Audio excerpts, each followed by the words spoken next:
Hello, welcome to my channel, Mr. Pablington here. Today we're going to talk about the imminent closure of the 3DS and the Wii U eShops, and I'm going to give you 3 tips to help you get the most out of them before they close.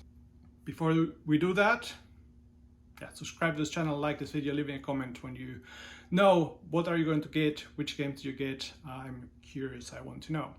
So let's get straight into it. If you stumbled upon this video by chance or something like that, and you don't know what's going on, I'll give you a brief description. So the 3DS and Wii U eShops are going to technically close on the 27th of March of 2023. What does this actually mean? It means that you won't be able to purchase any new software on those eShops. Now, last year you were able to add funds through Nintendo eShop credit code cards. That's gone as well. So now the only way to add funds to your Nintendo account is through My Nintendo and to have your old eShop account tied to your current My Nintendo one.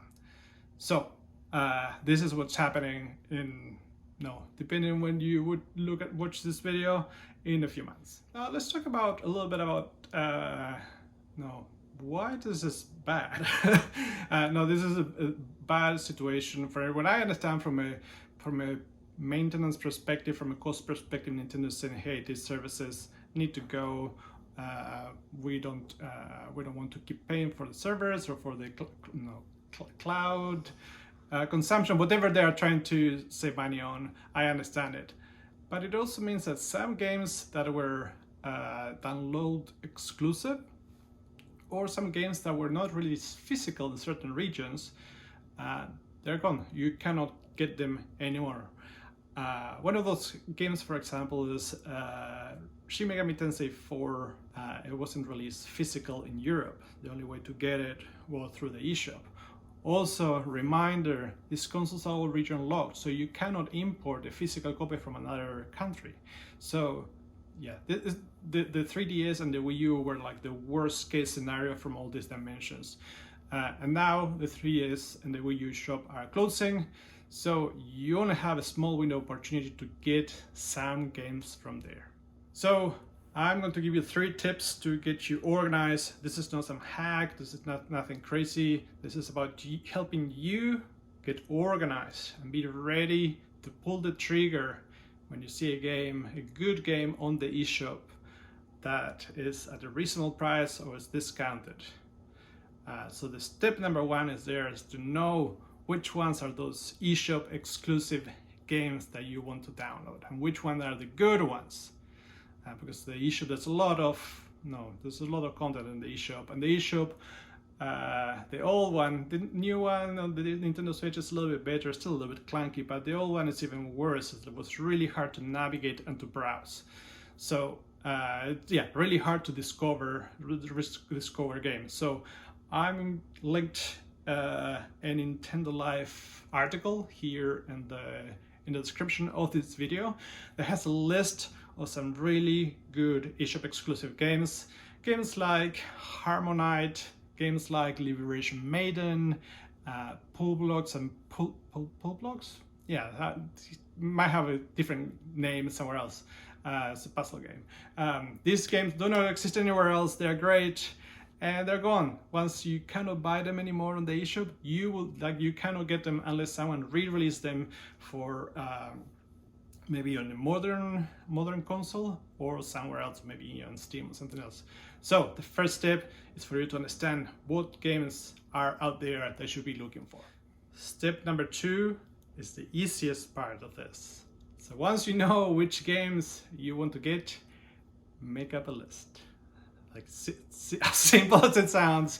That also, I share this because it has helped me with my game collection habits. So I don't go and just buy every single game that I stumble upon. I have a list of games that I know I'm trying to pursue and trying to find, and that helps me understand what the price should be and to get it at a reasonable price. So once you know which games you want to get, create a list. It doesn't need to be anything fancy. I've seen other YouTubers create a pretty comprehensive spreadsheet with like release dates and prices and links, whatever. To-do list is fine. You don't need to do anything crazier than that. So if you know which exclusives are out there, then narrow it down. Which ones do you want to get? So that's my pro tip number 2. Now this is my last tip. Well, this is number 3. There's a bonus track after this, so stay for it.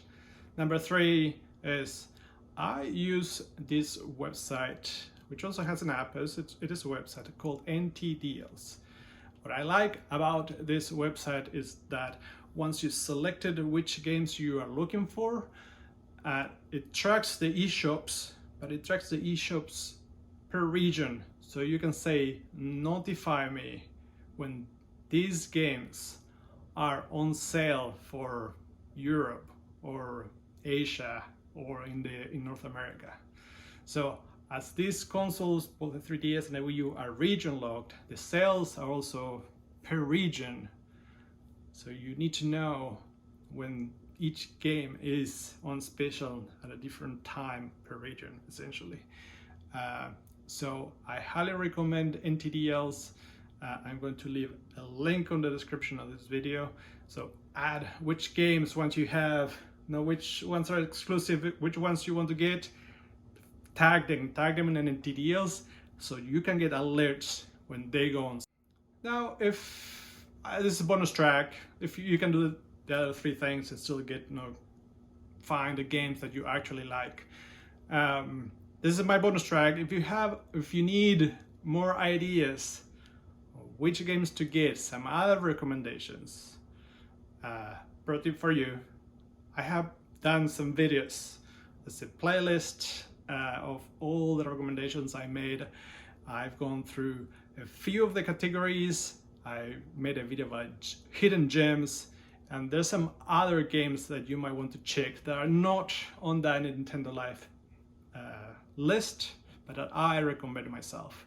So check out these other videos after this is done. There's a link in the description as well to the playlist. So you might find some hidden gems that are not listed on this other article. So that's it.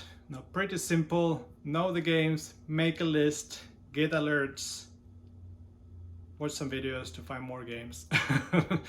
Add money to your account quick, because the shop will close in a few months and you don't want to miss out on some of these games.